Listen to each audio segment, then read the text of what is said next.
Good evening, everyone. Welcome to the second program in our 2025 Great Decision Series, U.S. Foreign Policy at a Crossroads. Tonight, the focus is the U.S. relationship with China, arguably the most consequential relationship in the world right now, one that has been fraught with tension in various fields, and one that certainly will be tested in the period to come.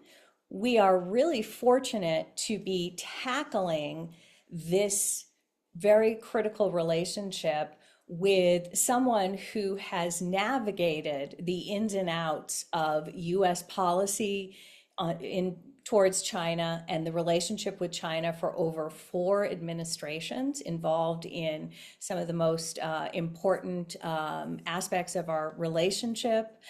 And she is Maine's own Susan Thornton, who we can proudly claim as being from Maine. Susan's a graduate of Bowdoin College, where she majored in economics and Russian. During her foreign service career, she and her family came back to Maine, and eventually they have a place in New Harbor, where she and her family own a 480-acre farm in Lisbon. So I bet you're glad that you didn't have to slip and slide into Portland tonight. Between Bowdoin and Lisbon, she earned a master's degree from Johns Hopkins School of Advanced International Study and served 28 distinguished years in the U.S. Foreign Service. Her overseas postings included U.S. embassies in Central Asia, Russia, the Caucasus, and China. Her final assignment was Acting Assistant Secretary of State for East Asian and Pacific Affairs in the opening period of the first Trump administration. She retired from the Foreign Service in 2018. Susan is currently a visiting lecturer in law and a senior fellow at the Yale Law School, Paul Tsai China Center. She's also the director of the Forum on Asia Pacific Security at the National Committee on American Foreign Policy and a non-resident senior fellow at the Brookings Institution. Susan, thank you very much for being so generous with your time. And I just have to note, this is actually the second time that we have invited you to speak to the World Affairs Council, and the second time that the talk Been has snowed out. been stunted to Zoom for factors beyond our control. So I'm wondering if we, dare to invite you again. And moderating tonight's discussion is also the World Affairs Council's own Ambassador Judith Fergin, also a Maine native, who has her undergraduate degree in government from Smith College, a master's in international relations from the University of Virginia, and a master's in national resource management from the National Defense University. She spent 37 years in the Foreign Service, mostly in Southeast Asia, and concluded her distinguished service as the U.S. ambassador to Timor-Leste. She was the executive director of the American Chamber of Commerce in Singapore for 4 years after that, and now lives at the same address where she grew up with the same phone number, which is a genuine achievement. And again, and I forgot to mention that Judith is also a proud member of the World Affairs Council of Maine Program Committee, and we are very grateful for her service to that, because this is part of the reason we have so many wonderful speakers to share with you. I am sorry that the snow prevented us from gathering in person, but I really am delighted that we are able to continue this event, given how timely and important this discussion is. And I am delighted to be able to bring you all some real valuable context and understanding, expert understanding on the US-China relationship. Judith, before I hand things over to you, and thank you again, both of you, for being able to pivot so quickly, I want to thank a few people. Bear with me as I just pull up who we need to thank again. Yep, there we go. There we go. I want to thank our benefactor of the series, Coffee by Design, who has generously supported this entire public lecture series. This is the first time as the World Affairs Council of Maine that we're actually trying to have public talks as part of our Great Decisions series, which then different discussion groups can use to augment their discussion programs, whether it's our Falmouth Library series that will begin March 27th or other Great Decisions discussion groups across Maine. I want to thank Bernstein Shore for hosting or agreeing to host the event, even though we weren't able to be there this evening, and Lynn Houle for helping us make this pivot so quickly, Julie Mueller for all the organization, and as always, Alan Wardwell at USM for helping us with the Zoom link. To our audience, thank you again for being here this evening, and thank you for your interest and engagement in world affairs and U.S. foreign policy at this critical time. We are truly grateful to all of you who are invested enough in U.S. global leadership and U.S. presence in the world to be here this evening. Please feel free to add your questions to the Q&A box at any point in the conversation. Thank you all. And Judith, I'm going to hand things over to you now.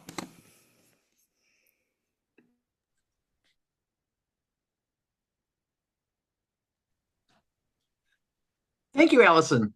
And thank you for that wonderful introduction for the both of us. And thank you, Susan, for showing up again. I think I'd much rather be snowed out than be on Zoom because of COVID this time. But as Allison has pointed out, the U.S.-China relationship is possibly one of the most possibly the most consequential relationship in the world for the world in general and for the United States in particular. So, Susan, I thought, why don't we just jump right into this, and why don't you share your thoughts with us, and then you and I will go into a bit of a conversation. So, over to you. Well, great. No, thank you so much, Judith, and to Allison for that wonderfully generous introduction. And I am sorry that we're not able to be together in person tonight. I was really looking forward to it, but if we can say there's one silver lining about COVID, it allowed us to foil the Maine winter and nevertheless get together here on Zoom tonight.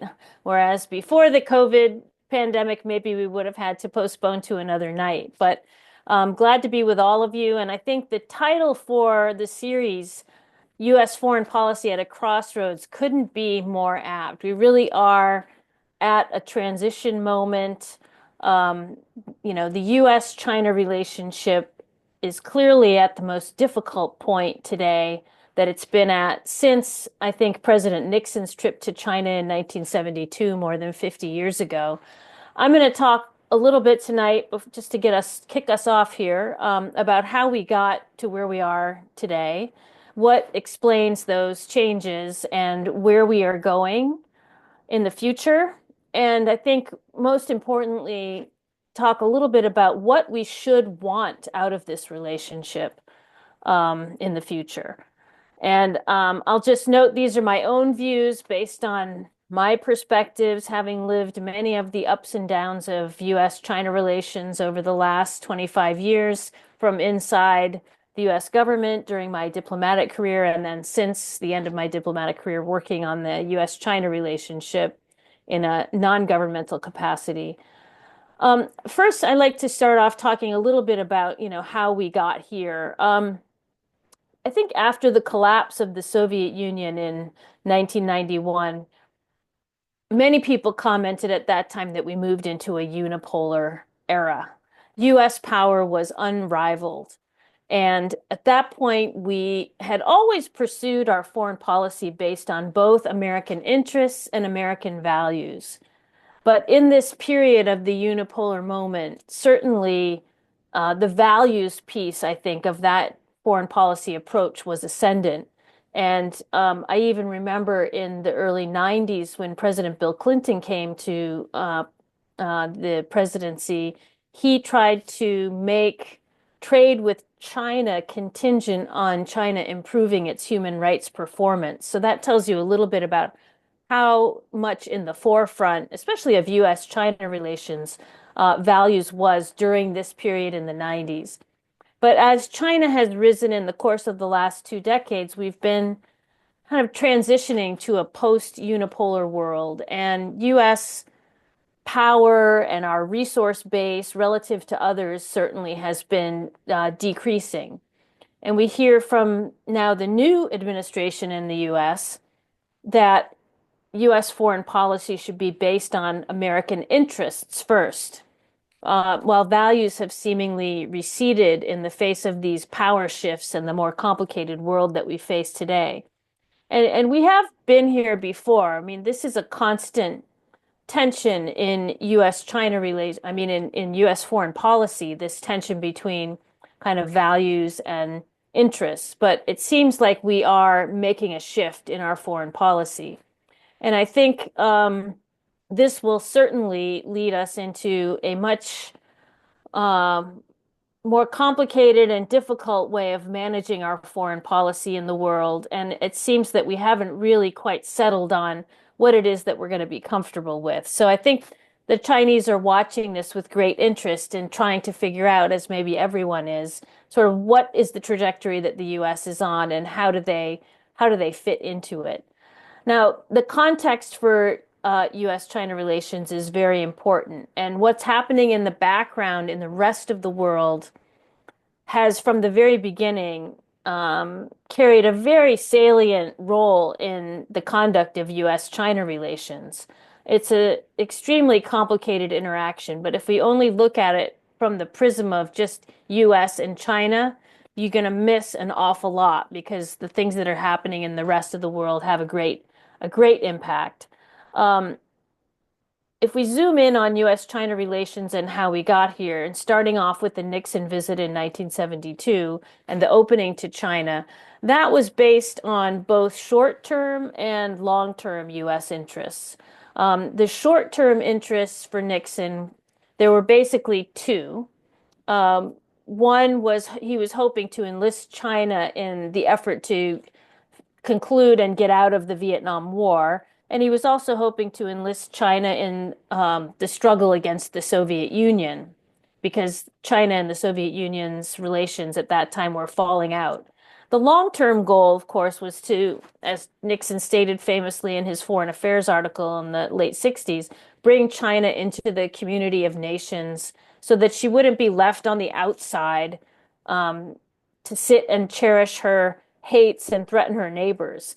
So I think this was not an easy thing to do for us to sort of rekindle relations with China in the early 70s. China was in the throes of the Cultural Revolution under Mao Zedong. It couldn't have been a more turbulent time in China to try to do this, but Nixon did manage finally to go to China to sign the Shanghai Communique, and finally under Jimmy Carter, 7 years later, we normalized diplomatic relations with China, and did during all this time work together with China against the Soviet Union, and we can talk a little bit more in detail about that if people are interested, because of course the current picture in that respect is quite different. If we fast forward from there, excuse me, I've had a little bit of a cold, so I'm gonna take a sip of tea because I don't want to have a coughing fit. So if we fast forward from there to the Tiananmen Square massacre in 1989 and the collapse of the Soviet Union, obviously those two things changed the U.S. interest calculus in China pretty substantially, I would argue. And they ushered in this long period of adjustment. First of all, of course, the U.S. was extremely disappointed and shocked by the Tiananmen Square massacre, thinking that China had been on the path to reform and then seeing this brutal crackdown.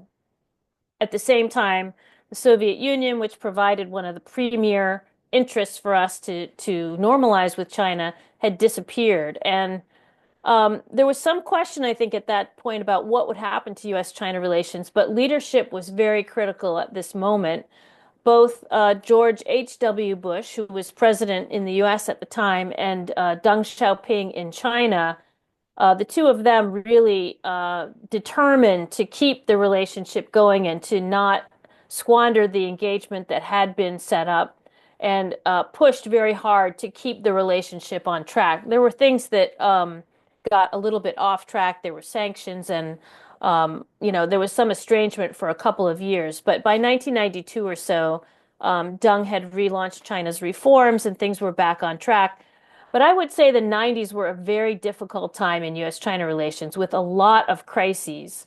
Um, there was the Taiwan Strait crisis in 1995 and 96 when, there was the closest that we probably ever came to real military conflict over the Taiwan issue up to now. There was also the accidental bombing by the United States of the Chinese embassy in Belgrade during our efforts in the Balkans Wars in 1999.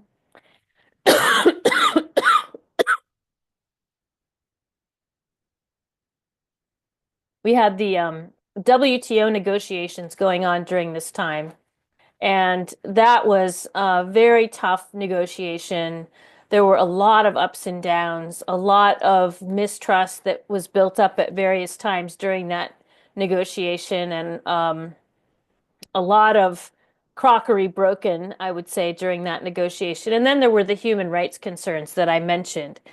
I think during this time is when U.S. leadership really, sorry, when the U.S. leadership leaned really much more heavily on so-called modernization theory, this idea that, as the economy started to develop and people got more money in their pocket, there developed a middle class in China, that China would liberalize also politically. And this kind of um, promotion by U.S. politicians at the time really did help to bolster support, I think, for the relationship in the U.S. Whether these people actually thought this would happen by a date certain in China wasn't really detailed at the time, but the idea that China was liberalizing, and certainly China was liberalizing all during this time. In the 2000s, after China got into the WTO, the U.S. was preoccupied with the global war on terror, of course.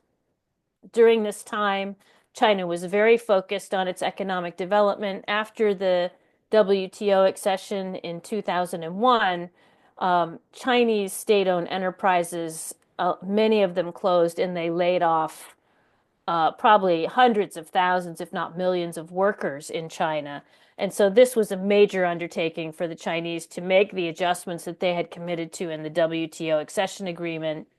Then in 2008, we had the financial crisis, which was a turning point, I would say, in both US and Chinese confidence.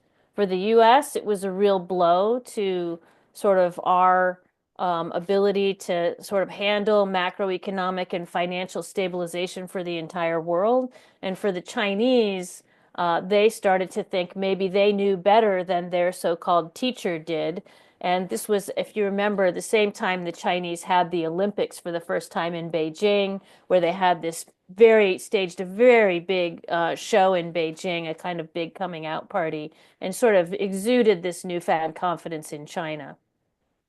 The 2010s, I would say, were a time of Chinese testing and certainly rapid economic growth. This is the time when the South China Sea and other territorial disputes came to a very prominent focus among certainly U.S. and other Southeast Asian and East Asian countries' national security establishments. After the opposition was brought into power in Taiwan in 2016, the tensions across the Taiwan Strait became much more prominent, and that became a big concern. China launched its Belt and Road Initiative, which was this big development push in emerging markets. They launched it in 2013, but it really started to gain steam toward the later part of the 2010s.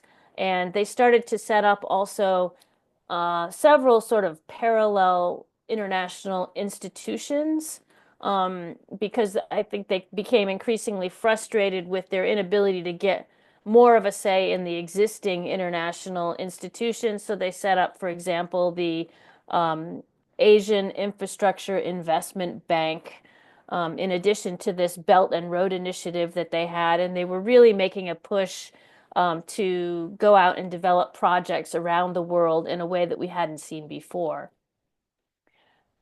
In this period, I would say the efforts by the Obama administration to get China to contribute more to global public goods worked in some areas, and we can cite a few of those areas. For example, I think no one can deny that China's efforts in the 2015 period to announce a very ambitious target for carbon emissions reductions helped to cement the 2015 Paris Climate Accord on climate change issues.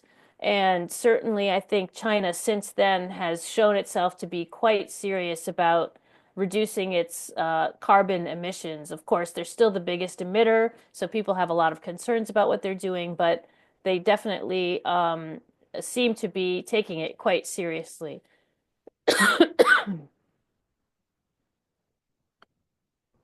Peacekeeping efforts was another area where China really stepped up and contributed more to international institutions and has done a lot of peacekeeping in Africa and elsewhere. But during this period, I think China's military advancements and its economic and trade frictions with the US were really increasing. We also saw increasing internal repression in China. A lot of dissidents were arrested, human rights lawyers were arrested, a lot of tensions with ethnic communities in China. And all this made relations increasingly difficult by the end of the 2010s. Now we can talk, I think, in the Q&A about the trade and economic issues that have been so prominent in the news recently. But it's important to note that these trade issues are not new. They are long-standing. And we've had ongoing negotiations with China over trade issues for the last, numerous decades since we normalized relations. But these are the issues that came to prominence in the first Trump administration. In 2018 is when the first Trump administration launched a bunch of tariffs against China, the so-called trade war. But they did that in tandem with a negotiation that was aimed at reducing the trade deficit with China and pushing China on more market reforms, a fairer, level playing field, so to speak. And I think this was the beginning of the strategic competition with China that was overtly declared by the US administration. And then in 2020, unfortunately, and if you remember, it was January 20th, 2020, the Trump administration announced to some fanfare that they had just concluded a sweeping trade agreement with China called the Phase 1 Trade Agreement. Unfortunately, 3 days later is when China locked down the city of Wuhan because of the COVID-19 virus. And things really, relations between the US and China, especially since once the US started getting a lot of COVID cases, relations really went off the cliff at that point. I would say things have been very difficult in the US-China relationship since COVID-19 pandemic, and I think it's hard to overstate the negative effect that COVID-19 has had on the US-China relationship, actually. And I would say that the relationship has not really been stable during the Biden administration and is probably not very stable now. So I think we can spend a couple of minutes on what is at the heart of these difficulties and who's to blame. There are a lot of arguments right now in the US over this. I think that, there are clearly ideological and values differences between the US and China. From China's perspective, the US wants China to do a better job on protecting human rights. We would like to see the Chinese liberalize their political system.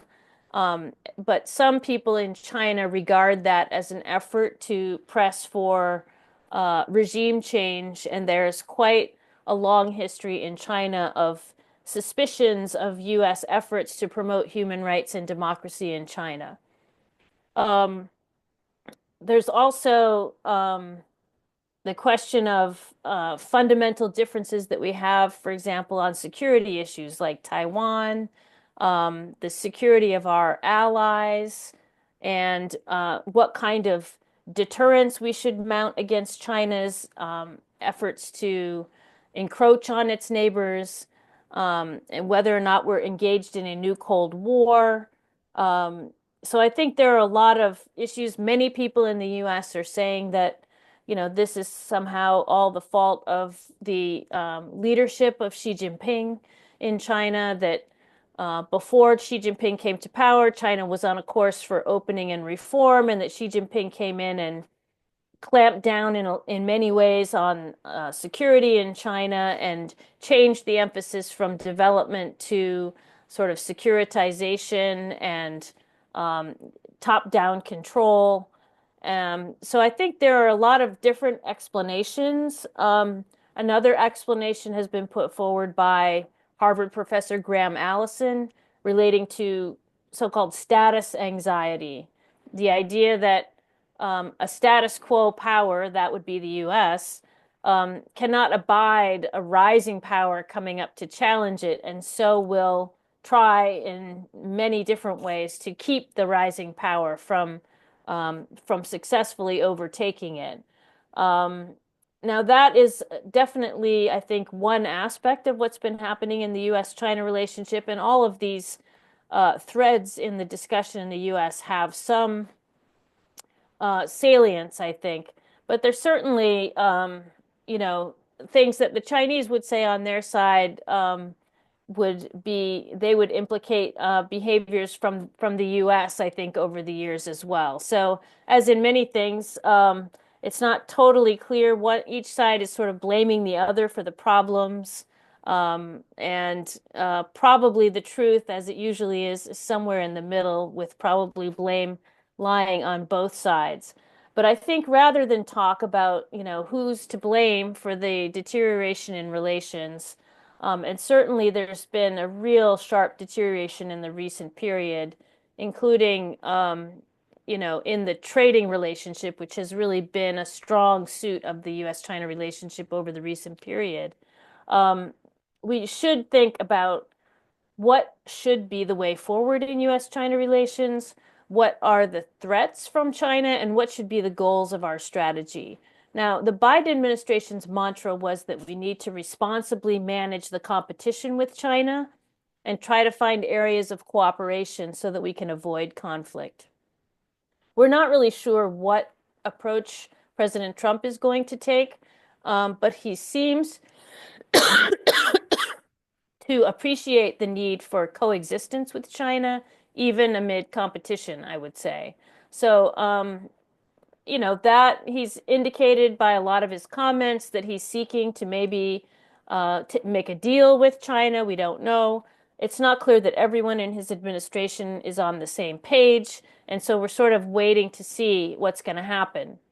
I would say there are a number of things that we need to do. We need to carefully manage tensions with China so that we can avoid war. I think the bottom line agreement among all parties is that conflict needs to be avoided, and in order to do that, we should keep communication going between the two sides. Meetings between the U.S. and China are not a gift that one side gives to the other. Dialogue brings benefits to both sides. It's a kind of a guardrail in the relationship, and these are two of the world's biggest players, so they have to deal with one another. They should not, get into a cycle where you're not communicating, which can happen in the worst cases. The competition should be kept within well understood boundaries that elicit self-restraint from both powers. I would say things like trade rules are very important. Customary international law is very important. The UN Charter, non-interference in others' sovereign affairs is very important. I think, that Chinese have always been worried and had suspicions, as I mentioned, about U.S. designs on its political system. And, there was a comment, I think, during the first Trump administration that COVID-19 will be China's Chernobyl. In other words, COVID-19 will be the thing that brings down the Chinese regime. And this kind of continual rhetorical commentary that comes from the US is very difficult to kind of course, control or keep under wraps, but it is very corrosive to the relationship when you're trying to have discussions between leaders. I think we need to find areas of common interest between the US and China for cooperation. Otherwise, the competition will, I think, inevitably lead to conflict. If there's no uh, breaks or barriers to the competition, I think it will be very easy for the US and China to end up in a conflict. Um, and I would just note that all of the things I've mentioned are quite defensive, trying to preserve a kind of a stability that we've had in the past. Pursuing this kind of very defensive posture between the two biggest powers, the two biggest economies on the planet, means that you're inevitably going to miss out on a lot of opportunities to work together to solve problems that are going to come up as we tackle this increasingly complex world that we live in and that we face today. And that brings me to the last question, which is this question of what do we want from the larger world order? The US and the international system seem to both be in a period of pretty striking change. Americans seem to want the US to be the world leader, but at the same time, don't want to be dragged into everybody else's squabbles. They seem to want others to respect our interests, but they don't necessarily want to be beholden to having to meet everyone else's interests.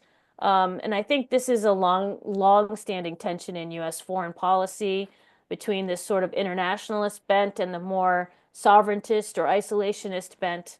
Um, but I would modestly suggest that the one approach that can satisfy kind of all of these impetuses would be to elevate the role of diplomacy. I hope, Judith, you will agree with me on this. When diplomacy is done right, it pursues the national interests through a mix of persuasion and coercion, but with a careful calculation of priorities and costs and especially benefits.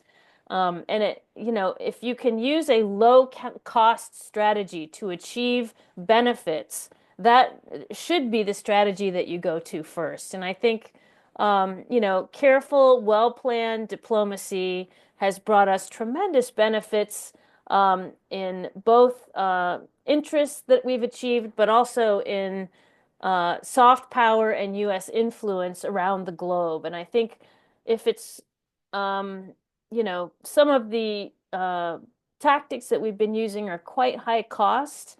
I think we should adjust our approach and our expectations before we deploy coercive economic warfare or military instruments. And to do this well, you really have to have a good understanding of what your opponent's interests and likely responses are.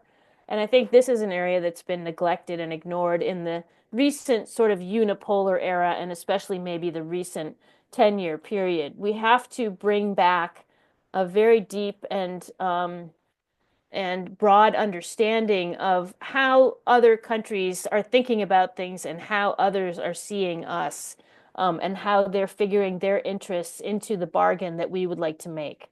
So just to end, because I don't want to be too pessimistic, I mean, my assessment is that the U.S. will continue to be the world leader. We're certainly the strongest country by far still in the world. I think we have a lot of strengths that we can draw on, and we shouldn't be worried about competition from China. I think especially if we adjust well to this new environment and hone our statecraft to take advantage of our existing assets, we'll be well positioned. I just am worried a little bit about squandering of soft power in the 21st century. I think that's a major asset that has proven a real game changer for the US in the past, and I hope we can preserve our soft power going into the future. So with that, Judith, I will turn it back to you and maybe we can engage in a bit of question and answer. Absolutely. Thank you very much, Susan. I have about 5,000, if you see me scribbling here, 5,000 questions, but let me start with one. President Trump told the World Economic Forum that we have to make the relationship with China just fair. We don't have to make it phenomenal. Right now, it's not fair. The deficit is massive. So, would China assess measures to reduce the trade deficit as a hallmark of a fair relationship?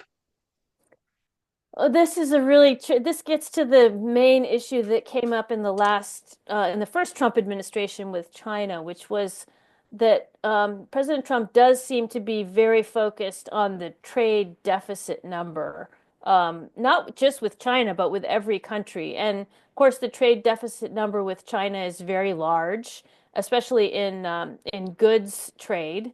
China manufactures, a lot of goods, and we import a lot of them.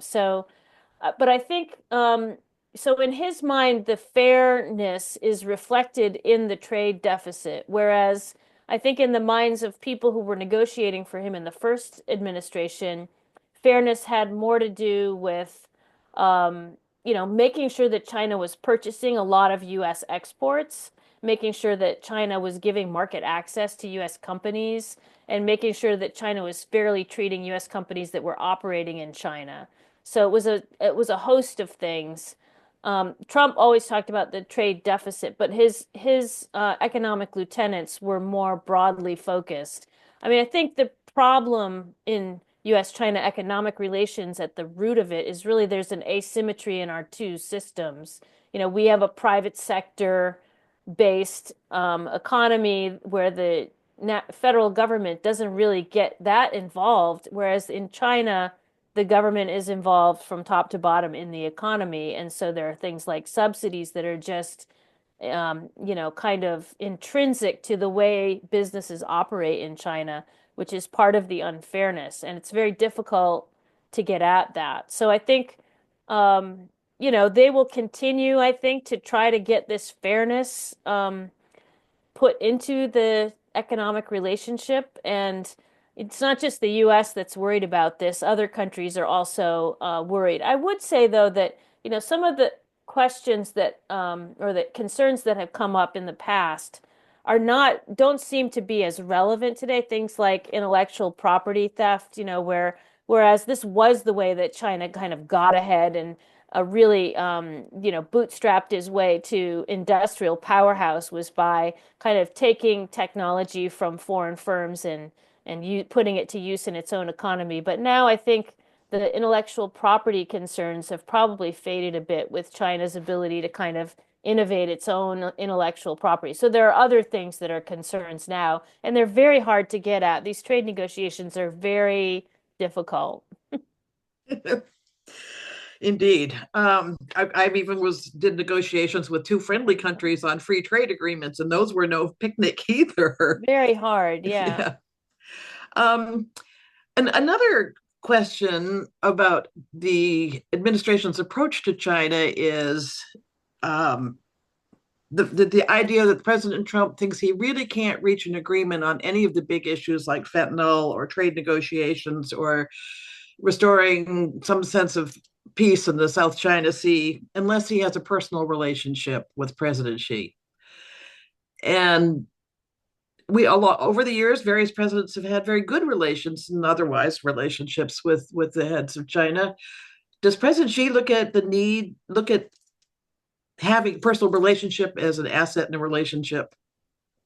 Yeah, this is a great question. I mean, obviously, this is something that all leaders want to do, right? They want to talk to the other leaders and they want to have a good relationship and they want to think they have a chemistry there that can sort of get them, an advantage. And I think um, this is another one of those asymmetries between China and the US. I think, and it's also a problem that China's system has become, in a way, I think the leaders in China have become a lot more formalized and a lot more remote than, say, previous leaders like Deng Xiaoping, who would have, met with say President George H.W. Bush and others, came to Texas, wore the cowboy hat, was more personable. Jiang Zemin, joked, and you don't see the kind of accessibility or openness on the part of recent Chinese leaders. But I do think that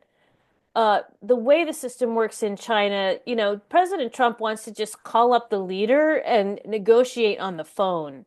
And that is not the way the system in China works. I mean, Xi Jinping will certainly talk to President Trump, but he deals more with, kind of high-minded principles and, he talks about the big picture of the relationship. He's not the guy that's going to negotiate the details on which fentanyl producers should be shut down or, how to round up people who are, going around regulations to send fentanyl precursors to Mexico, things like that. He's not going to be able to have that conversation with President Trump, and he doesn't want to be the guy negotiating, whereas Trump loves that. So that is a little bit of a problem. I think it's better, they can have a better, probably, interaction in person. The Chinese leadership doesn't do well on the telephone. They're just not really that disposed to video meetings and phone calls. They still like to do the person-to-person meetings. So I think it is a kind of an asymmetry that we face right now. Yeah. Changing directions a little bit. Many countries in the Indo-Pacific and I think around the world depend on China economically. And the number of countries today for which China is the major trading partner is astonishing.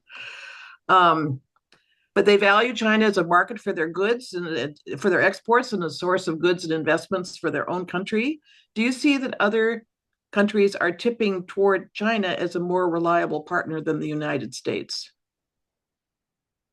Well, I do think this is something we need to worry about and be cognizant of. I mean, China's the number one trading partner for 120 countries, I think, in the world. And so those countries certainly have an interest in preserving their relationships with China, and they're not going to just willy-nilly kind of sacrifice those relationships because the U.S. has got some, you know, thing that it's trying to do in a negotiation. So I think the other thing that's problematic is most of the countries in the rest of the world really like the trading rules system that we have. They like it because basically it allows medium and smaller countries to operate on the same kind of playing field that major countries, major producers operate on. And it gives them some recourse if they feel they're not being treated fairly. So the fact that the U.S. has recently sort of opted out of a lot of trading rules and is not interested in any more discussions even about trade or expanding trade. We're in a more sort of retrenchment phase. Not only does that make countries uncomfortable because they are very happy about, in general, about having rules for trading, but they also worry that this is something that's helped their economies to grow is going to somehow go into reverse now. And I think if the U.S. gets tagged with being the source of that kind of negative phenomenon for their own economic growth, that'll be something that'll be very negative for our foreign policy influence in general. Yes. Hmm. Shifting to military and security questions, last week, Secretary Bill Cohen told the World Affairs Council that in terms of China and US competition in the military sphere, China is just about already a competitor, not just a near competitor. So we may be entering a more dangerous phase in the if we have kind of a peer with the ability to project its power as we can project ours. So is there anything we can do about Chinese expansion, for example, in the South China Sea?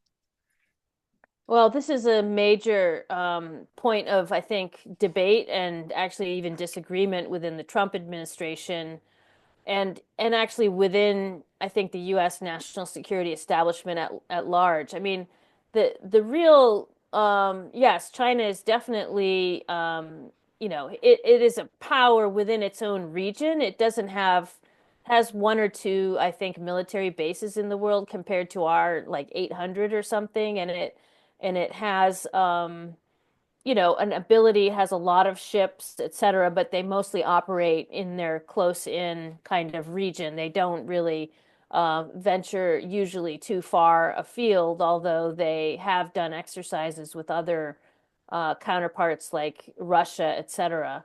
But I do think the technologically they are very advanced, and certainly they have a focus on their region, which means that we would have to have a similar kind of focus on their region in order to sort of match what they're doing. And of course, the US is a global security power, so we have global responsibilities, and our military, presence is needed around the globe. And right now it's needed in Europe and the Middle East because that's where the crises are.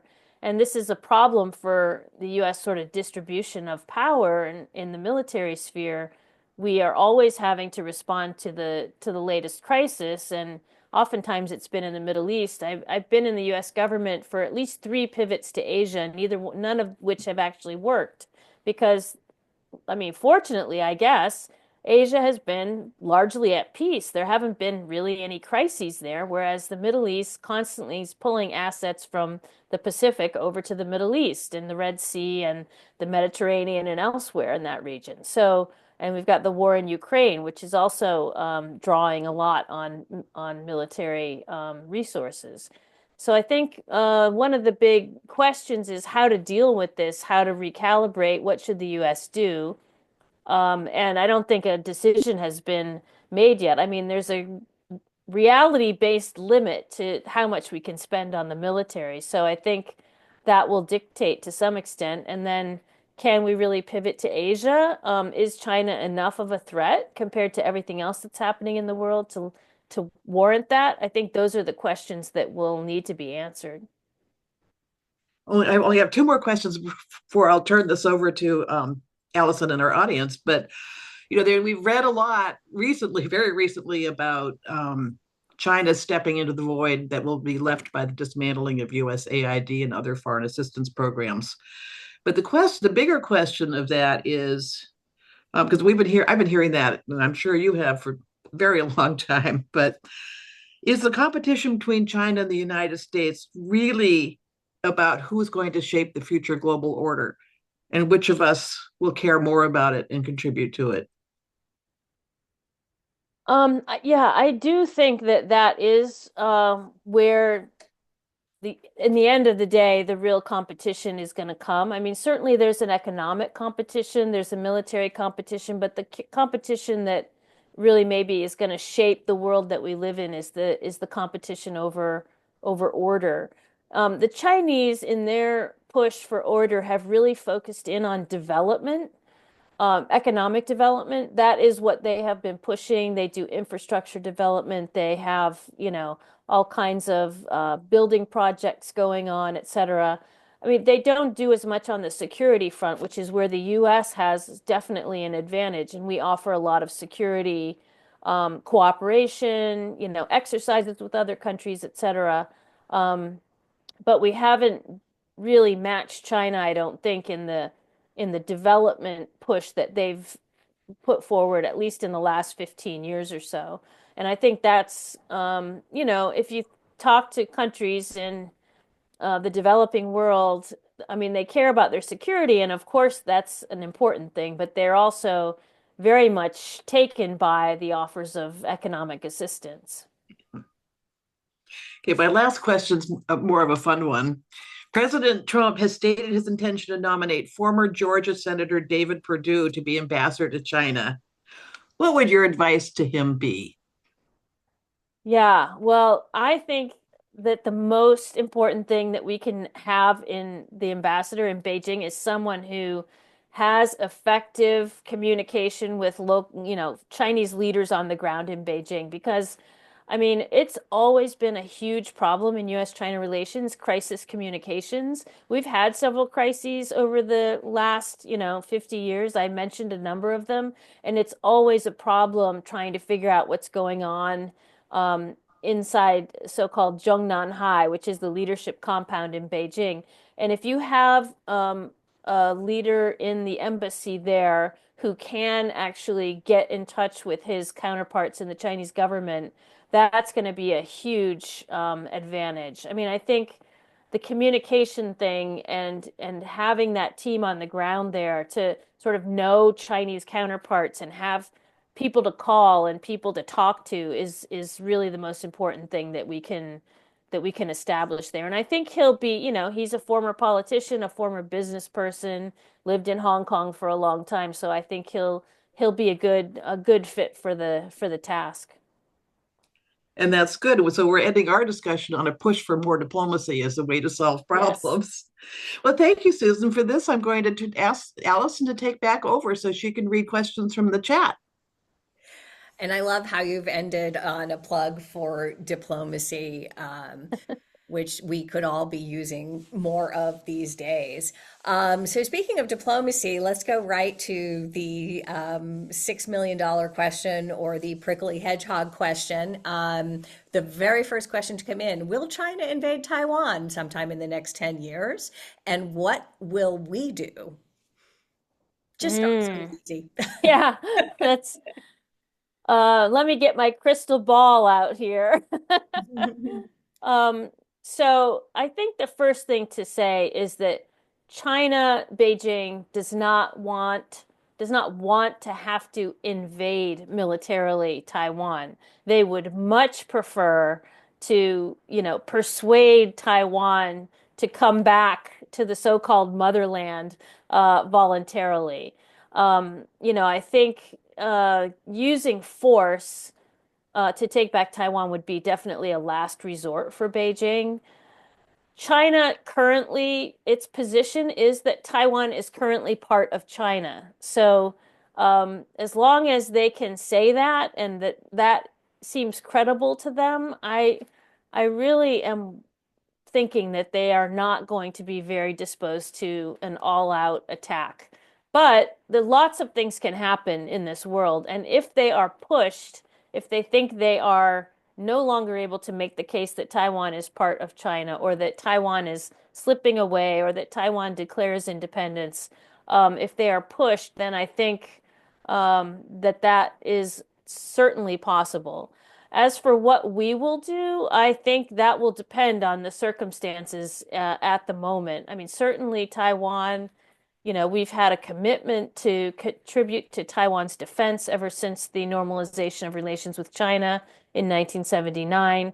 Now, what that means, contribute to Taiwan's defense, is left ambiguous on purpose. I think that's the right position for the U.S. to take. We don't want to have a conflict in the Taiwan Strait. It would be disastrous for everyone involved, not least Taiwan. And so I think the current approach to try to make this problem, um, continue in the way it has continued, sort of this ambiguous status for the last, 70 years since the end of the Chinese Civil War in 1949. This problem's been hanging around.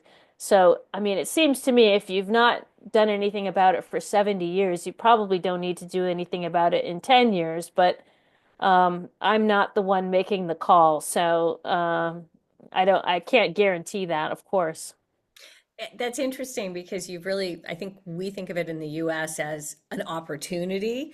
And so where is the opportunity? Whereas you're really, phrasing it as, if these circumstances push China, then it will act, which is, I think, a different Yeah. way of looking at it. Um, and, which reminds me of sort of China's cautious foreign policy is what, we've always heard. And there's a lot of discussion now, and one of the questions here kind of gets at that. Do you think that China is going to focus on its domestic problems and its economic problems and maybe its or do you think it's going to be looking at, for example, the crisis in Gaza, other places as an opportunity, or with their relationship with Russia and Ukraine, as an opportunity for them to sort of fill in as the world's diplomat in chief? Yeah, that's a great observation about their sort of risk-averse foreign policy. I would say that Chinese are they are, opportunistic in that way. I mean, they don't stick their head up and volunteer for very many hard tasks in the outside world, or they haven't traditionally done that because they say they've been, and they have been focused on their internal development, 1.4 billion people. They're trying to make the lives of Chinese people better and working very hard at that, lifting 800 million people out of poverty, as they like to say. So they have tended to focus mostly, I think, on their internal challenges, and their foreign policy to some extent has served that mission of, seeing their internal challenges ameliorated. But the question comes now in this competition, as Judith mentioned, for sort of global order and global influence. Is China going to stick its hand up for more of these, difficult missions, like trying to bring the war in Ukraine to an end? Clearly President Trump thinks that China has a role to play in ending the war in Ukraine, thinks that he should be able to, thinks that Xi Jinping should be able to bring some pressure to bear on Vladimir Putin to get him to come to the negotiating table and get him to deal seriously on a ceasefire and ending the war and terms of a political settlement.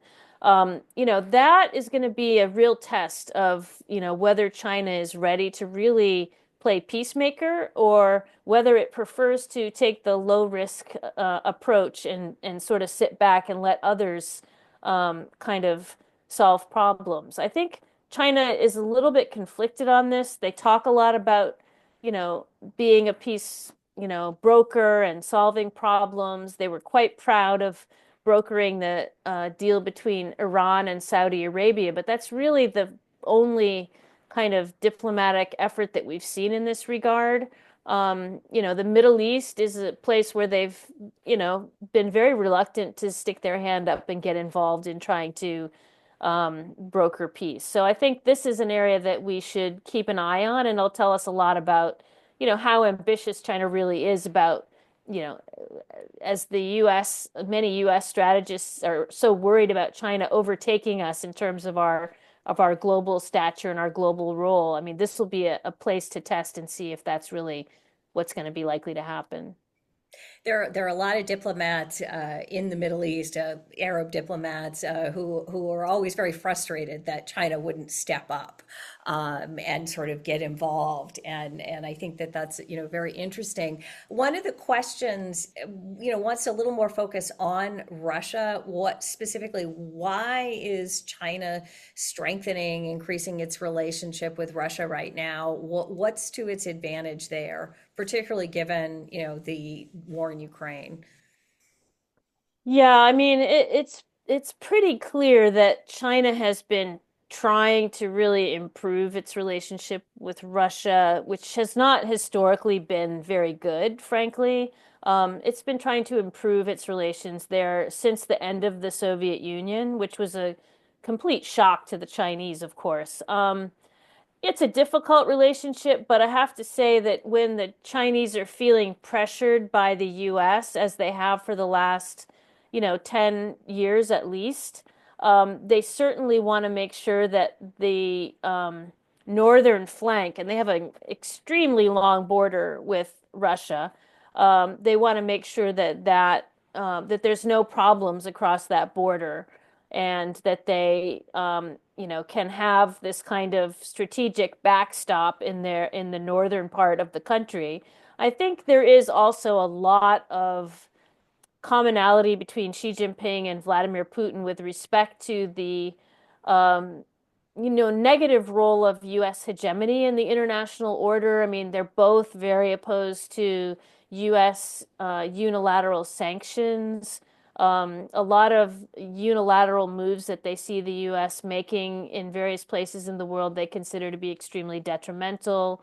They both don't like interference in their internal affairs, which they regard, U.S. human rights policy as bringing And so they generally have a lot of problems with U.S. policy, and that gives them a lot of common cause. I mean, I think the Chinese are reluctant at this point to cross Vladimir Putin, given that, they are facing a lot of pressure from the U.S. Um, but I don't think that the Chinese would endorse the sort of very high risk strategies that Russia takes in its foreign policy.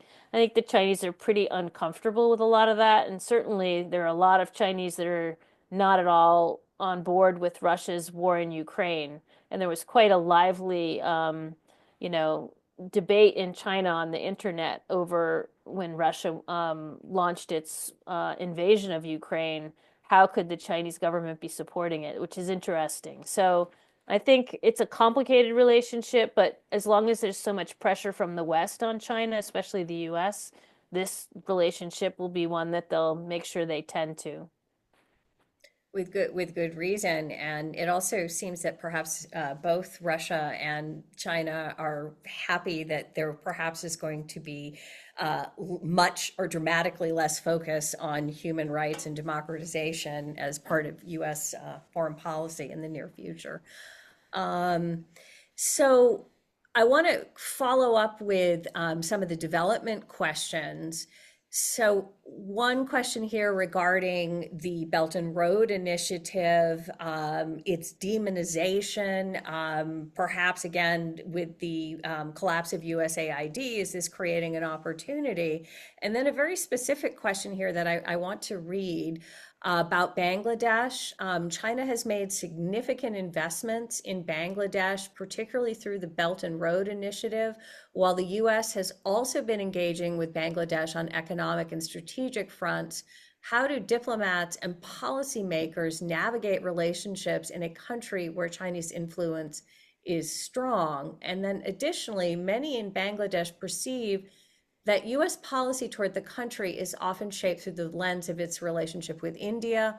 How accurate is this perception? And do you see any shift in how the US engages with Bangladesh, independently of its regional alliances? So maybe there's some there for you too, Judith, in that Yeah. question. So, well, these are really interesting questions, and I think the one thing that comes through to me from this question is how do third countries, deal with the US-China rivalry when it comes to their backyard? So you often now see, the US and China competing sort of because of their rivalry in various places. And, sometimes third countries can benefit from that. If you are a small or medium-sized country, and I think particularly in this example of some of the small Pacific Island states where they have, tens of thousands of people population, have managed to attract quite a bit of investment from both China and the US, who are competing for the favor of these small states who have votes in the UN, et cetera.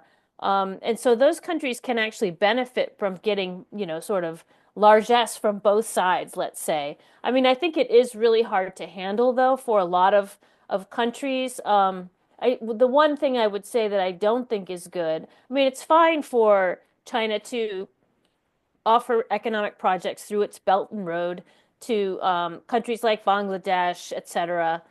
And it's fine for the US to also have its economic and strategic cooperation projects. But these should not be, in my view, portrayed as being on offer because we're trying to compete with the other major power in your country. It very much devalues the effort because, of course, people in third countries that you're trying to get positive influence for don't want to be thought of as an instrument in your rivalry with some other country. So I think that's something that we have seen in U.S. foreign policy in the past, where, for example, I think in the first Trump administration, Secretary of State went to Africa and talked, or maybe the National Security Advisor talked all about, how they should reject China's overtures. I mean, that's not what people in Africa really want to hear. They want to hear what it is they're interested in and how are we going to address their needs. They don't want to be, you know,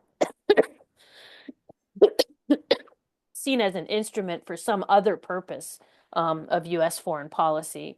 Um, in terms of Bangladesh, I'm not really very deeply up to date on what's been going on there in terms of U.S. and Chinese assistance projects, but I do think, as I said, diplomats in Bangladesh can navigate this, and I think in some cases they have been doing this adroitly by trying to get, more projects from both sides.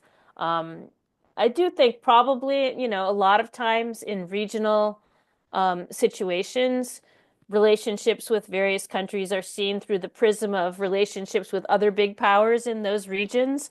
But I don't think that, by any means, U.S. policy toward Bangladesh is run out of consideration mainly for our relations with India. India is a regional power in the Indian Ocean region, and so they're there. But certainly, I think Bangladesh is considered on its own merits. Thank you. And this is a perfect segue to another question here. You know, the balance of power in the world is changing. One of the most interesting things is that you have these sort of non-traditional powers who are coming to the fore. And one aspect of this is certainly the BRICS alliance. So the question here, how do you foresee how BRICS unfolding and affecting the world balance of power, trade, as well as the monetary system? Wow, that's a big question. Yeah, I do, this is part of what I think the Great Decisions sort of title of the series t hints at, which is, foreign policy at a crossroads. We really are seeing the changes in the power dynamic, and this is one of those changes. I mean, none of the countries, I don't think in the well, China's in the BRICS, and it's obviously, a very major power. And with the US, I think we would consider the US and China sort of a little bit of a step above most of the other major powers. But the BRICS is made up of a number of very significant powers that whose weight in the international system is growing and who are all frustrated by not feeling that they are not being given enough voice in the sort of international institutions, in the way the rules work, etc. Um, and I think, this to some extent can be explained probably by the unipolar era that we have found ourselves in for the last 30 years. I mean, the US has really not felt like it had to compromise much because it really was the only sort of power that was dictating and running the international system for a number of those years. And so I think we did give short shrift to a lot of other voices, and we were distracted, let's be honest, by the Great War on Terror after 9/11 for a long period of time. And so a lot of things in the international system kind of, maybe through neglect, maybe through hubris, but we're not attended to properly, I think, by the US. And now we've got a group of countries that is auguring for more of a say. And I think the BRICS is going to be a force that we're going to have to deal with in the international system. Um, I after the financial crisis in 2008, the Obama administration really gave a lot of support to and importance to the generation of the G20 forum, which actually included both, the US and Western countries, but also all the major emerging powers, so the countries that would be in the BRICS, most of them.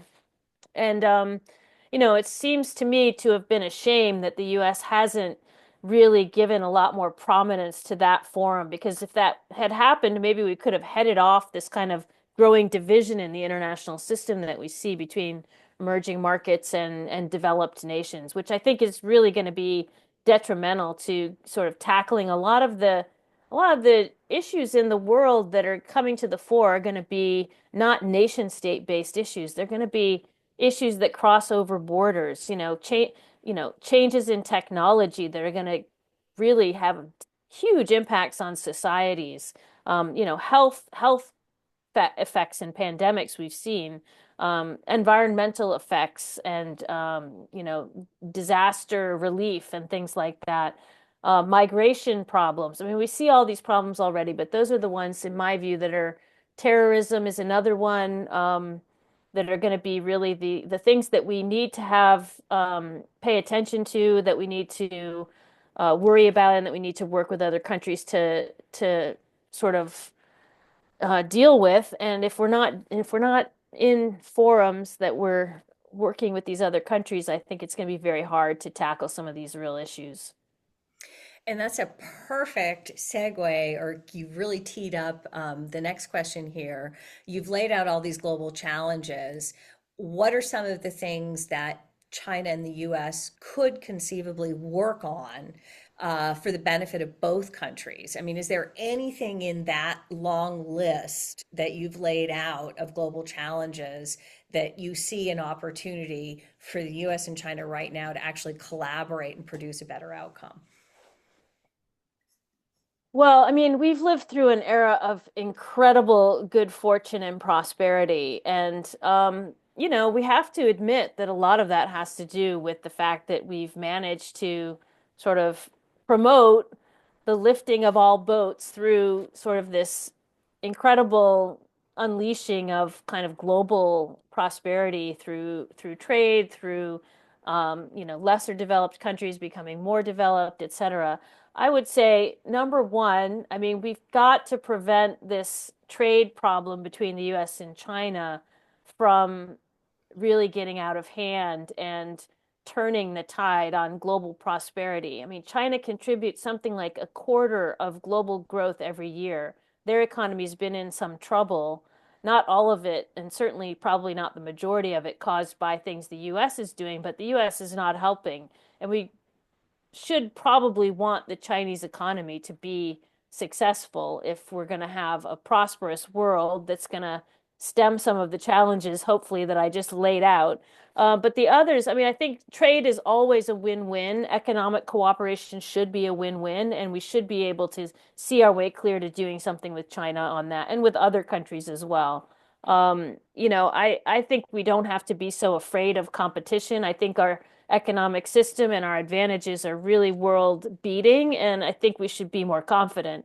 The other issues I would say, certainly, I hope that the US and China could cooperate on environmental issues. I think we both take these issues very seriously in our populations, and I think that the Chinese have a lot to offer and we have a lot to offer. It's a natural place for us to be working together. Scientific collaboration on medical breakthroughs is an incredibly important place for us to be working together. China and the US have the world-class scientists working on cancer cures and other things. And the fact that we would somehow see that as a suspicious or somehow sinister, that the Chinese might, have a researcher that would cure cancer before a US researcher, that's just not a conclusion that could fly, I wouldn't think, with most people in the world and most Americans. So I think, medical research, and there are a lot of other things. Grappling with these new technologies is going to be a major area of problem for the US and for other countries and for China as well. And we need to be working together, even though we have competition on technology, we can certainly work together to make sure that we constrain it such that it's serving human interests and not the opposite. Thank you for that. And I really want to sneak in one last question here. I know it'd be great to end on something hopeful, but there's a couple questions I think are really important, and those are about our allies. There's one that's kind of hinting at the issues between the Philippines that are happening with the Philippines right now, with all of these, big monster ships that are going around, and then specifically about Japan, and you could add South Korea to this list. How are these allies looking at the deterioration of US-China relations together with the US pivot towards isolationism, towards its own interests? How are these allies specifically in the Pacific adjusting? Yeah, I mean, it's a great question. It's something that I've been discussing a lot with various counterparts in various countries. Um, so all of these countries that you named, and most countries in the Asia Pacific region, have concerns about China's rising power and what it will mean for them, and whether they'll continue to have sort of freedom of action to carry out policies that they want, or will China become dominant or worse? In the case of the Philippines, obviously there are very clear kind of military coercion concerns. To that extent, they really welcome the presence of the United States in terms of the security cooperation, the security kind of alliance structure in the region. And they would not want to see it diminished or, go away. Um, um, but I think for the Trump administration, there's been a lot of talk about alliances and about views on alliances and seeing them as a kind of a cost center. But I think in the Pacific, our alliances, they are worried that they're going to come under pressure to contribute more to their defense spending or contribute more to the security presence of the U.S. in the region, or that the U.S. won't be as attentive as it has been. But I think it's probably the case that the U.S. will continue to have its pretty major security presence in the Pacific because, we are going to have to balance China's power to some extent. And the real question is what you need to do that effectively, and how much do you need and where do you need it. But I think that U.S. will continue to be involved out there. I mean, allies in the Pacific are always worried about that the U.S. may, drift away or lose its attention on the Pacific, but I don't honestly see that happening. It's, a region with huge economic population, other kinds of resources. It's so important to the future of the United States. I don't think I wouldn't see us going really anywhere in that respect, in a meaningful way. We hope the Middle East won't continue to distract the U.S. from its rightful focus on Asia and the Pacific. These were wonderful questions, fantastic answers, very wonderful discussion. It's all, I know we're not supposed to talk about gender, but it's always wonderful to see such highly accomplished, competent women who have served our country with, given such distinguished service to our country, tackle these very serious issues. So thank you both. Thank you, audience, again. Thank you to our sponsors again, Coffee by Design, Bernstein Shore. I also want to shout out to Bill and Nancy Hall, Janet Edmondson, Jim Landau, Robin Ratcliffe, Roger Woodman, and all of the members of the World Affairs Council of Maine for making this series and these conversations possible. They are more important than ever. And if I can figure out how to make my screen go forward, nope, it's not going to do it. Technology gets me every time. The next scheduled event in our series is another very important subject, the future of NATO and the future of European security. We will be having Admiral Gregory Johnson, as well as Dr. Sonia Kribisch, who is with the German Consul General in Boston. And I think this is going to be a really fascinating conversation where we're going to hear about, obviously from the US perspective, but also integrate the perspective of one of our key allies and at the heart of the NATO alliance. So I hope that you will sign up. I hope that we will not have snow, so we will be able to gather in person. And thank you again for the quick pivot to this evening and for being here. Everyone, have a wonderful evening.